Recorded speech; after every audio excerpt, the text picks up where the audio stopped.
2019년 12월 28일 토요일 시승교회 토요 민족재단 예배에서 김사할 담임 목사님 말씀 들은 거 전해드릴게요. 오늘은 에스겔서 47장 1절부터 12절까지 먼저 읽어드릴게요. 그가 나를 데리고 성전 문에 이르니 성전의 앞면이 동쪽을 향하였는데 그 문지방 밑에서 물이 나와 동쪽으로 흐르다가 성전 오른쪽 제단 남쪽으로 흘러내리더라. 그가 또 나를 데리고 북문으로 나가서 바깥길로 꺾여 동쪽을 향한 바깥문에 이르시기로 본즉 물이 그 오른쪽에서 스며 나오더라. 그 사람이 손에 줄을 잡고 동쪽으로 나아가며 천척을 측량한 후에 내게 그 물을 건너게 하시니 물이 발목에 오르더니 다시 천척을 측량하고 내게 물을 건너게 하시니 물이 무릎에 오르고 다시 천척을 측량하고 내게 물을 건너게 하시니 물이 허리에 오르고 다시 천척을 측량하시니 물이 내가 건너지 못할 강이 된지라. 그 물이 가득하여 헤엄칠 만한 물이요. 헤엄칠 만한 물이요. 사람이 능히 건너지 못할 강이더라. 그가 내게 이르시되 인자야 내가 이것을 보았느냐 하시고 나를 인도하여 강가로 돌아가게 하시기로 내가 돌아가니 강 좌우편에 나무가 심이 많더라. 그가 내게 이르시되 이 물이 동쪽으로 향하여 흘러 아라바로 내려가서 바다에 이르니 이 흘러내리는 물로 그 바다의 물이 되살아나리라. 이 강물이 이르는 곳마다 번성하는 모든 생물이 살고 또 고기가 심히 많으리니 이 물이 흘러 들어가므로 바닷물이 되살아나겠고 이 강이 이르는 각처에 모든 것이 살 것이며 또 이 강가에 어부가 설 것이니 엔게디에서부터 에네글라임까지 금을 치는 곳이 될 것이라. 그 고기가 각기 종류를 따라 큰 바다의 고기같이 심이 많으려니와 그 진펄과 개펄은 되살아나지 못하고 소금 땅이 될 것이며 강 좌우 가에는 각종 먹을 가실나무가 자라서 그 잎이 시들지 아니하며 열매가 끊이지 아니하고 달마다 새 열매를 맺으리니 그 물이 성소를 통하여 나옴이라. 그 열매는 먹을 만하고 그 잎사귀는 약재료가 되리라. 아멘. 자, 오늘 에스겔 성전에 대해서 이제 오늘 1절에서부터 5절 말씀에 성전에서 이제 생명수가 강이 될 것임 을 이야기하시는데 그 이스라엘이 광야 생활을 할 때 성막이 동쪽이었고요. 솔로몬 성전도 성막이 동쪽이었고 지금 에스겔 성전도 성막이 동쪽이래요. 그래서 이 동쪽이라는 것은 하늘을 향해 서 있고 하나님을 섬길 것을 말씀해 주시는 것이며 또 성도는 그 마음 중심이 하나님을 향해 있어야 할 것을 가르쳐 주신대요. 그리고 문지방이라서 물이 나온다는 것은 생명이 역사에서 일어난다는 것이고 성전에서 영적 지성소에 들어가 하나님과 교통하는 생활을 해야 하며 생수를 발견하여 영이 살아나고 변화되는 역사가 일어나야 된대요. 그리고 남쪽은 세상 살리는 생명의 역사, 온 세상을 살리는 생명의 역사를 하나님께로부터 흘러나온다 하여서 스며들듯이 하나님의 구원운동이 계속 이루어지고 있음을 이야기하며 성도는 항상 성전 생활, 성전 중심으로 하나님 뜻에 맞게 이제 사명을 해야 된대요. 그리고 줄이라는 것은 말씀인데 신앙의 척도를 측량할 수 있고 말씀에 순종한 만큼 생명의 역사가 깊어진대요. 능히 건너지 못할 강처럼이라는 말은 큰 뭐라고 적힌 거지? 큰 순종과 큰 순종이 이제 큰 생명의 역사를 많이 낳는데요. 그래서 사람이 이게 능히 건너지 못할 강이 된다는 것은 우리가 이제 그 이제 발목까지 물이 차올랐을 때는 그래도 마음대로 할 수가 있잖아요. 그리고 무릎까지 올라와도 조금 힘들긴 하지만 그래도 우리 마음대로 할 수 있는데 허리 정도 이제 차면은 물이 차면은 걷기나 뛰기도 힘들대요.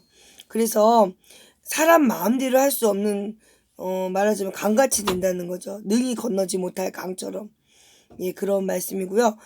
요거는 이제 제 생각 부분인데 작은 말씀부터 순종함으로 많은 이들을 이끌어주는 자가 되어야 되겠구나 말씀 듣는 중에 그런 생각이 들었고 순종하면 순종할수록 말씀에 붙들려서 말씀대로 주장하고 인도를 받고 지배를 받아 살게 된대요. 이거는 생명의 역사로 살게 된대요. 이거는 김사영 목사님 말씀이고 6절에서부터 7절은 생명수가 흐르는 곳에 모든 것이 소생된다 하는 말씀이었어요.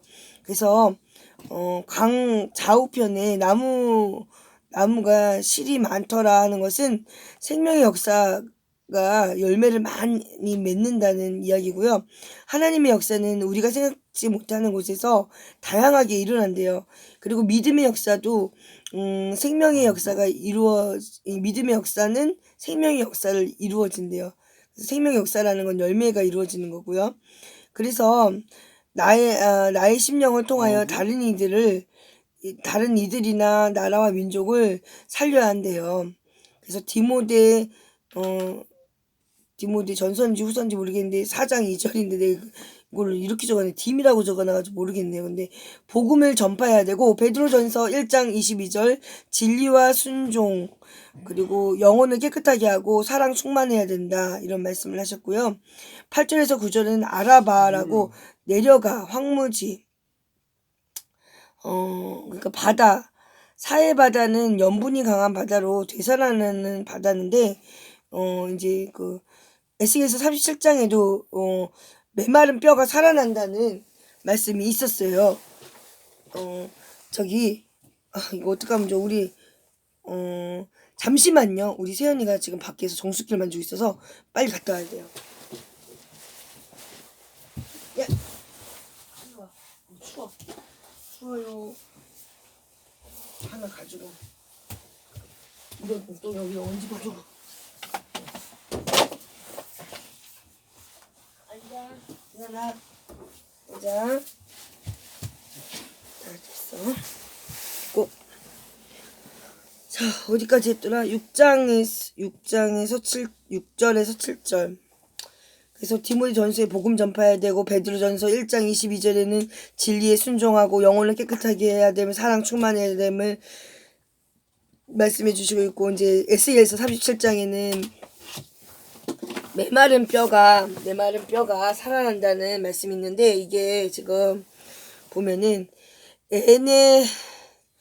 아까 에네글라임이랑 엔게디라는 게 있는데 사해바다 근처의 마을의 이름이래요. 그래서 이곳이 낙원이 각기 종류대로 고기가 심이 많은다는 것은 되살아나게 된대요. 그래서 낙원처럼 몰라 이게 되살아나게 된다고 그러네요. 아무튼 그러니까 이 모습이 꼭 에스겔 37장과 비슷했는가 봐요. 그래서 갯벌이라고 하는데 진펄이라는 것은 습기의 중간 상태의 땅 그리고 갯벌은 우리가 이제 잘 아는 갯벌인데 그 바다에 물이 들어왔다가 나갔다 하는 그곳을 이제 갯벌이라고 하나 봐요. 그래서 황무지나 사해는 소송할 수가 있으나 이 진펄과 갯벌은 이렇게 소송되지 못하는 그런 곳이라고 했고 이제 중간에 이제 신승교에 대해서 말씀해 주셨는데 신승교는 한 줄기다 해가지고 이제 말씀이 어떻게 이루어지냐면은 담임 목사님이 말씀하시면 그거 가지고 이제 그 주일날 말씀하신 거 가지고 구역에서도 그 말씀 가지고 이야기하시고 공과 공부도 이제 아이들도 그거 가지고 이제 쭉 이렇게 다 공부를 하는 그런 교회인 것 같아요. 그래서 그 말씀을 좀 해주셨고, 시편 1편과 계시록 22장 1절에서 2절, 생명수의 강과 같이 날마다 새 열매, 아니 달마다 새 열매라는 말씀이 나오는데, 보면은 그러니까 아까 진펄개펄은 과 아까 전에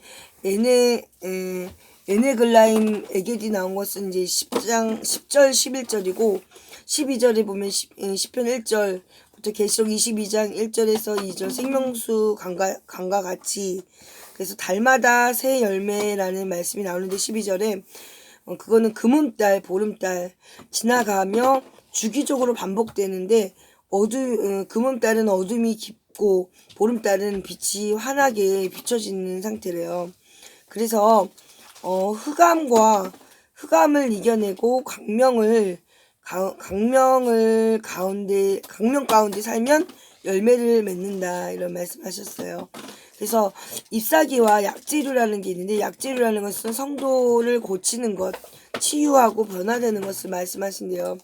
그리고 이제 또 어떤 얘기를 하셨냐면, 우리나라는 자원이 없고 산지 골짜기가 많고 가진 것이 없는 적은 땅덩어리의 나라인데, 남북이 갈라져 있고 또 강한 나라와 힘겹게 싸우고 있는 그런 나라였대요.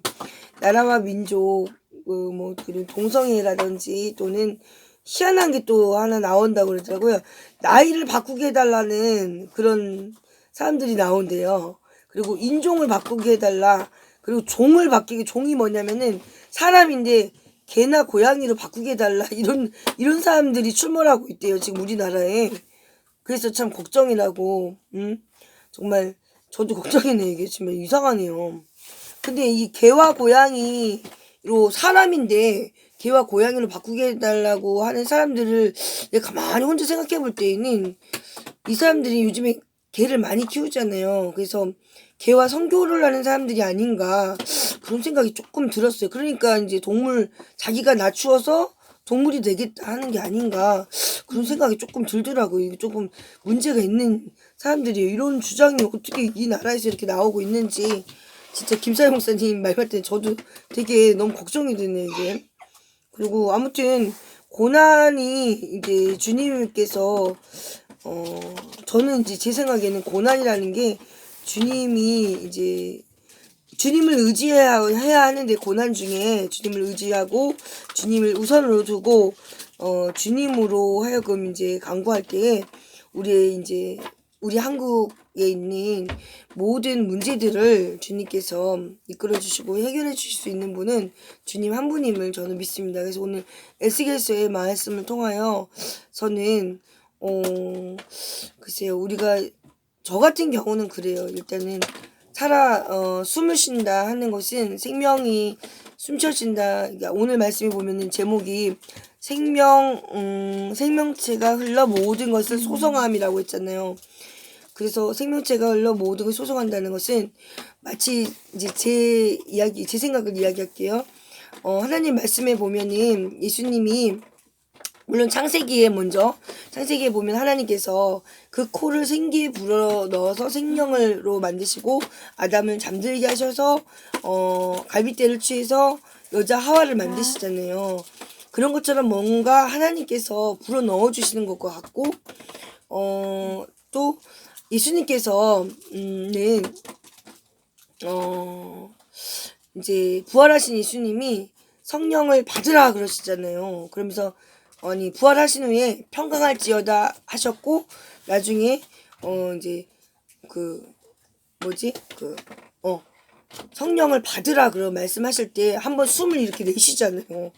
그게 좀 떠올랐어요. 그래서 오늘 말씀에서 떠오른 말씀이 이제 그런 것들이었는데, 그래서 사실 우리가 이 예배를 정말 소중하게 생각해야 되고, 말씀이 곧 하나님이거든요.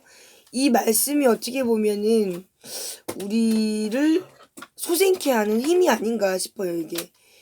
그래서 먼저 내 말씀을 잘 듣고 그것에 순종하면 우리의 어떤 악이 차단이 되니까 우리의 영이 새로워지고, 또 주님을 닮은 상태로 자꾸 닮아가니까 그런 것들이 하나의 거듭남이고 새 생명을 부여받는 것 같은 그런 일 같아서 이제 그런 게 이제 떠올랐다고 제가 이제 설명을 해드리고 오늘 이 말씀은 여기까지 이제 하겠습니다. 제가 몸이 좀 안 좋아요.